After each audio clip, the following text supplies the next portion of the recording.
Last month, a Honda Accord owner brought me a car with 340,000 miles on the original engine and transmission.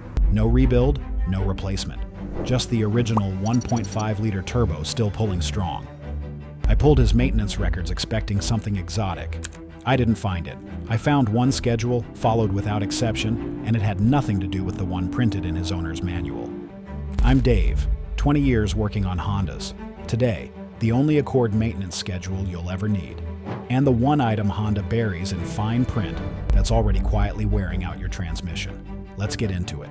Before the schedule, 5 beliefs costing Accord owners money right now. Number 1. The maintenance minder is always right. It isn't. It estimates wear from engine load, temperature, and time. It doesn't know about the 10-minute school run in January or the trailer you towed to the lake. It's a good estimate for average driving. Most Accords aren't driven average. Number 2. CVT fluid is lifetime. This is the most expensive lie in the Accord owner's manual. I'll come back to this one. Number 3. Spark plugs are good for 100,000 miles no matter what. True on the naturally aspirated 2.4, not true once you're running a turbocharged 1.5 or 2.0 under boost every merge. Number 4. No check engine light means nothing's wrong. The light is a threshold alarm, not a health monitor. By the time it trips, the problem's been building for a while. Number 5. Direct injection engines don't need special care. They need more, not less. I'll show you why. Here's the actual schedule. Every 5,000 miles, oil and filter, full synthetic, plus a 2-minute check. Don't stretch it to 7,500 just because the minder allows it. The 1.5-liter turbo has a documented issue where unburned fuel seeps past the rings during short, cold trips and dilutes the oil. I had a 2018 Accord come in during a Michigan winter, oil level on the dipstick reading over full and smelling like gasoline. The owner had been doing nothing but 2-mile school drop-offs. Diluted oil doesn't lubricate like it should, and it accelerates timing chain and turbo wear. Shorter intervals and a genuine highway drive now, and then burn that fuel back off. Use a genuine Honda filter. It's engineered to the bypass spec Honda designed the engine around. Every 15,000 miles, engine air filter and cabin air filter. Pull the air filter and hold it to light. If you can't see through it, the engine's compensating on every single mile. The cabin filter matters more than owners think. It's why the AC seems weaker every year even though nothing's technically broken. Every 30,000 miles, brake fluid and a CVT fluid inspection. Brake fluid pulls moisture from the air over time. That moisture lowers the boiling point and corrodes the ABS modulator from the inside. A corroded modulator runs $1,000 to $1,800. The fluid flush that prevents it costs $80 to $100. I had a customer with a meticulously maintained 2016 Accord.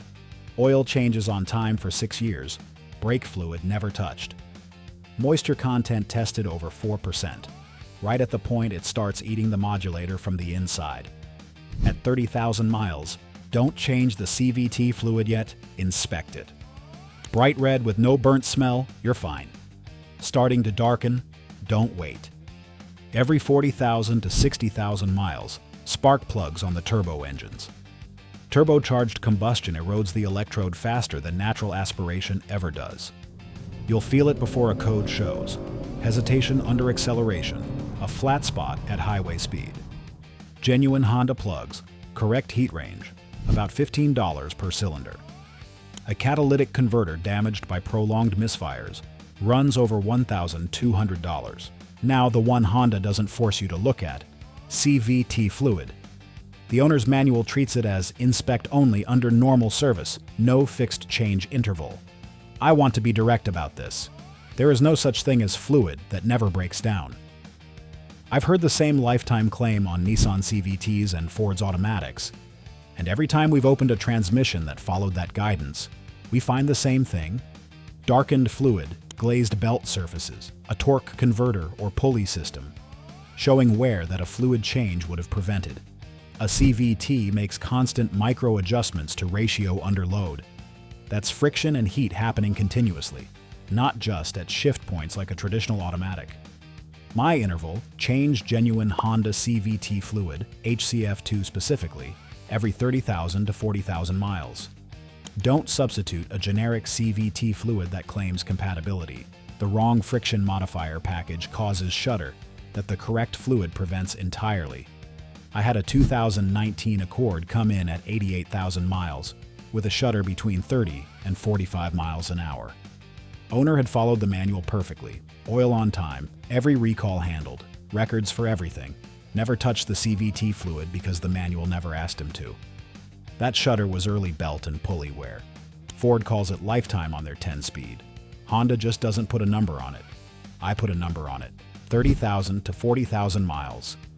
The difference is a $3,800 transmission repair. Every 60,000 miles, coolant and intake valve inspection on the turbo engines. Coolant protection depletes by this point in real use. Once it turns acidic, it attacks aluminum from the inside, and these engines are substantially aluminum. Use genuine Honda coolant. Don't assume a universal green is compatible. Direct injection changes how carbon builds inside the engine. On older port-injected engines, fuel spray constantly washes the intake valves. On direct injection, fuel goes straight into the cylinder and never touches the valve. Oil vapor from the crankcase coats those hot, dry valves and bakes into hard carbon with every heat cycle. I scoped a 2.0-liter turbo Accord at 75,000 miles that the owner swore ran fine. No codes, nothing obvious. The valves looked coated in black concrete. That engine wasn't worn, it was choked, and there was no warning light for it. Have the intake valves inspected with a bore scope at 60,000 miles. If buildup is significant, walnut shell media blasting is the correct fix, aggressive enough to strip carbon without damaging aluminum. Runs $300 to $500 at a shop. Every 100,000 miles, timing chain and tensioner inspection, plus the serpentine belt. The Accord's timing chain runs on oil pressure and clean oil quality, which is exactly why the earlier steps matter.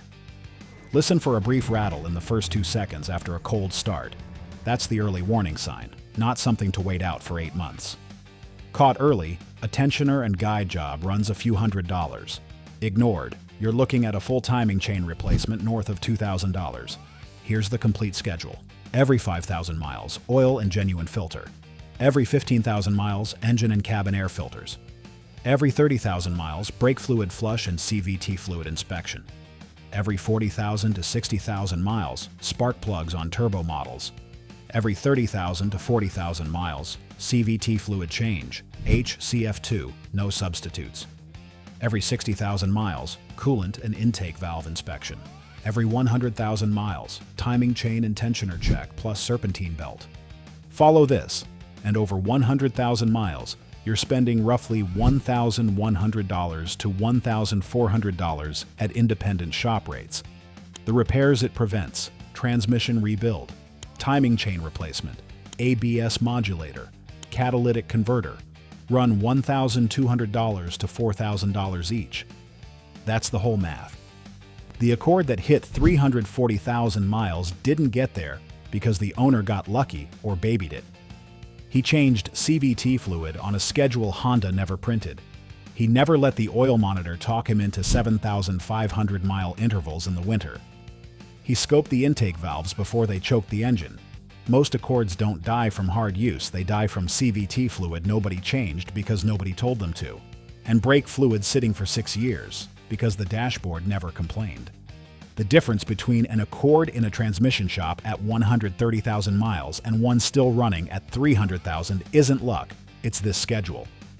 The Honda Longevity Blueprint has all of this laid out in one place. Link in the description. If this helped you, hit subscribe. I'll see you in the next one.